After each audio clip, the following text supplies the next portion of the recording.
I arrived at the psychiatric clinic where I worked at around 9 a.m. Normally, I don't show up early. As many of you know, in our culture, people are often terrified of walking into a mental health clinic. There's this persistent stigma that these places are only for crazy people. Unfortunately, that exact mindset has ruined so many lives. A psychiatric clinic is no different than any other medical practice. If anything, psychological struggles are far more common than physical ailments. Going to a therapist can genuinely change your life, especially if you're dealing with severe anxiety, intrusive thoughts, depression, or chronic stress. Anyway, I walked into the clinic that morning expecting the usual quiet start. I rarely had patients early in the day, as most preferred evening appointments. But to my surprise, a man was already sitting in the waiting area, and right beside him was a young guy, around 17 years old. I nodded a quick greeting and went straight to my office. A moment later, my assistant, Nabil, walked in. "Doctor," he said, "that man and the kid outside have been waiting for over an hour to see you." "Did they say what it's about?" I asked. "Honestly, I tried to get some details, but the father insists he'll only speak directly to you." "All right, bring them in, Nabil, and grab us a couple of teas, would you?" "You got it, Doc." The man and the teenager walked into my office and took a seat across from my desk. I looked at the father, trying to ease the tension. "Good morning. What brings you in today?" "Doctor," the man began, his voice heavy, "we came here today hoping to God you have an answer for us." "I'll do everything I can," I replied. "So who is the appointment for?" "It's for my son," he said, gesturing to the teenager. "This is Riyad." "Riyad, nice to meet you," I said softly. "Are you in school, son?" "Yes, doctor," the father chimed in. "He's a top student, very smart. But over the last 10 days, everything has completely changed. His whole life turned upside down." "What happened?" "I wish I knew," the father confessed, his voice breaking slightly. "He's my entire world, doctor.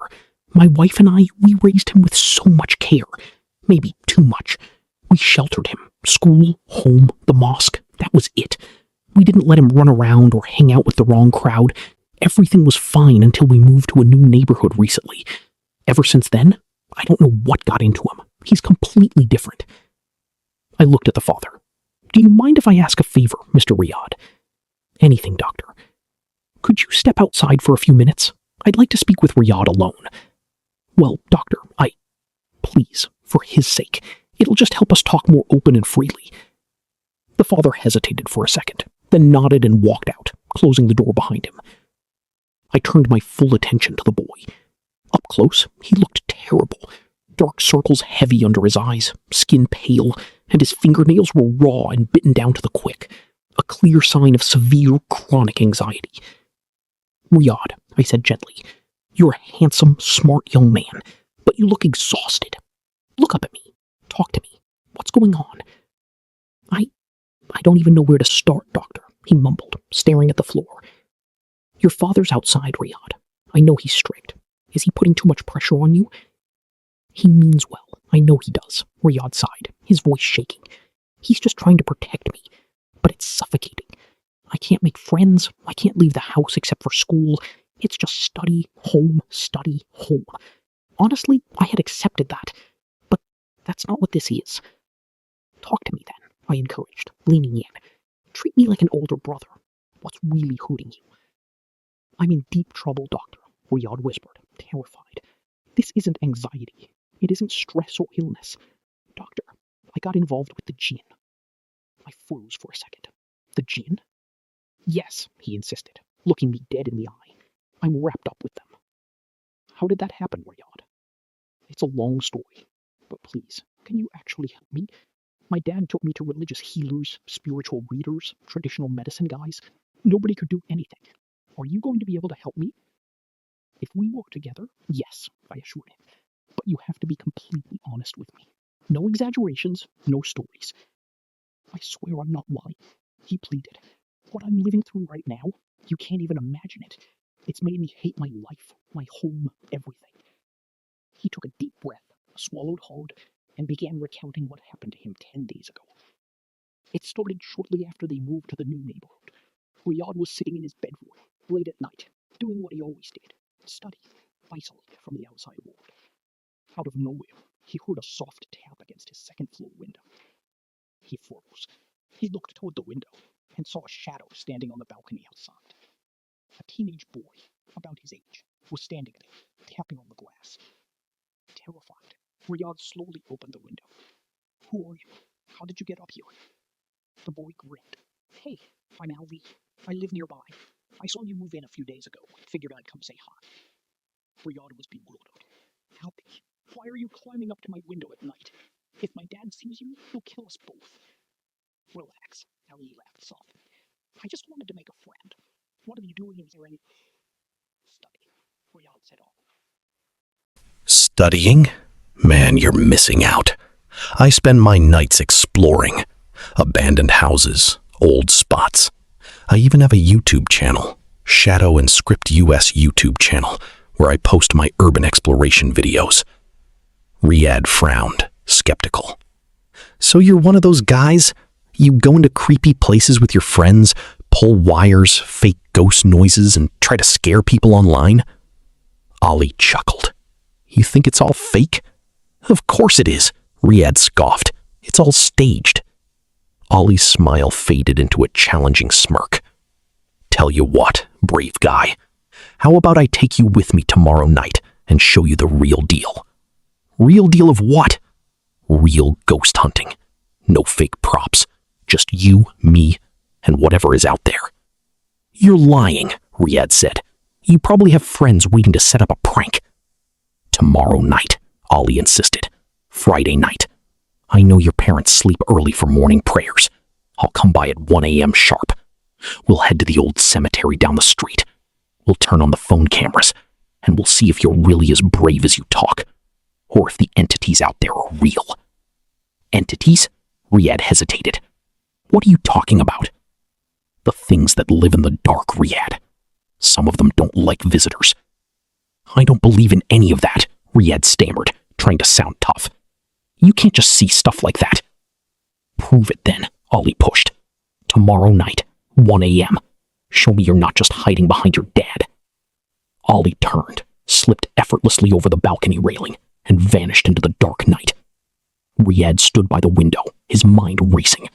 He was terrified, but part of him, the part that had been locked away from the world for years, wanted to prove he wasn't a coward. The next night, right on cue at 1 a.m., Riyad heard tiny pebbles hitting his window glass. He peered out. Ali was standing in the dark alley below, waving him down. "You ready or what?" Ali whispered loudly. Riyad snuck downstairs, unlocked the front door quietly, and stepped outside. Together, they walked through the quiet, pitch-black streets until they reached the edge of the neighborhood. There stood the old cemetery. It was massive, unlit, and entirely abandoned. The city hadn't used it in decades, and the overgrown brush made it look like a sea of dark shadows. "All right," Ali said, stopping at the high perimeter wall. "We climb over here." "The wall?" Riyad asked.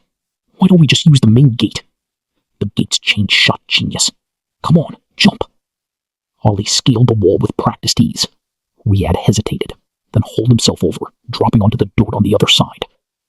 The atmosphere inside the graveyard was suffocatingly heavy. Dead silence hung in the air, broken only by the sound of their footsteps crushing dry leaves.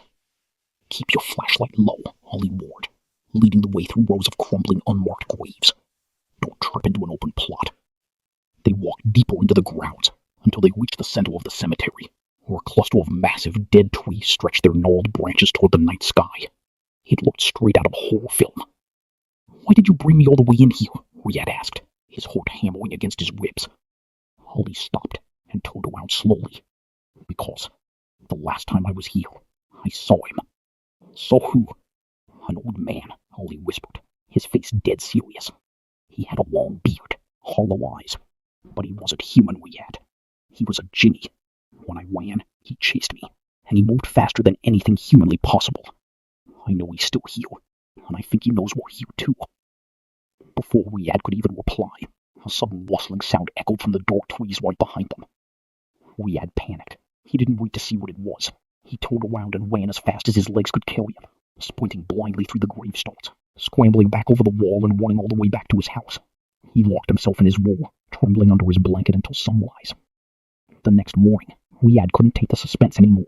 He had to know who Ali really was. He walked down to the local neighborhood market to ask around. He approached an elderly local man who was sitting outside a small shop. "Excuse me, sir," he asked nervously. "Do you know a guy named Ali who lives around here? Ali, the son of Sheikh Saeed?" The old man frowned, looking at Riyad with confusion and concern. "Ali? Sheikh Saeed's son? Yeah, I know his family. Why are you asking about Ali's son?" "I met him 2 days ago," Riyad explained. "He came by my house and took me out last night." The old man stared at him, his expression hardening. "Son, are you playing some kind of sick joke on me?" "No, I swear I'm not," Riyad pleaded. "He came to my window. We went to the old cemetery." "Stop it," the old man interrupted sternly. He stood up, grabbing a flashlight. "Come with me right now." "Where are we going?" "I'm going to put an end to this bizarre story of yours. Come on." The old man, who turned out to be the longtime caretaker of the neighborhood, led Riyad right back to the abandoned cemetery. They walked through the gates and stopped in front of a modest weathered tombstone near the front. "Turn on your phone light," Riyad ordered. "Read the name on that stone." Riyad lowered his phone light to the concrete marble. Carved into the stone were the words, "Ali Saeed Muhammad Salah." Riyad's blood ran cold. He stumbled backward. "What is this? Who is this?" "That's Ali," the caretaker said softly, shaking his head. "The boy you claim you were hanging out with last night? Ali died 2 years ago from a heart condition. I helped his father bury him in this exact spot with my own 2 hands." Riyad felt like the ground was falling out from under him. He turned and sprinted away from the graveyard, his lungs burning. He ran straight to the house the caretaker had pointed out as Sheikh Saeed's home. He pounded on the door until an elderly man opened it. Tearfully, Riyad asked about Ali, and the grieving father confirmed it. Ali had been dead for over 2 years. Back in my clinic, Riyad was hyperventilating, tears streaming down his face. "Doctor, I swear to you, I didn't make this up," he sobbed.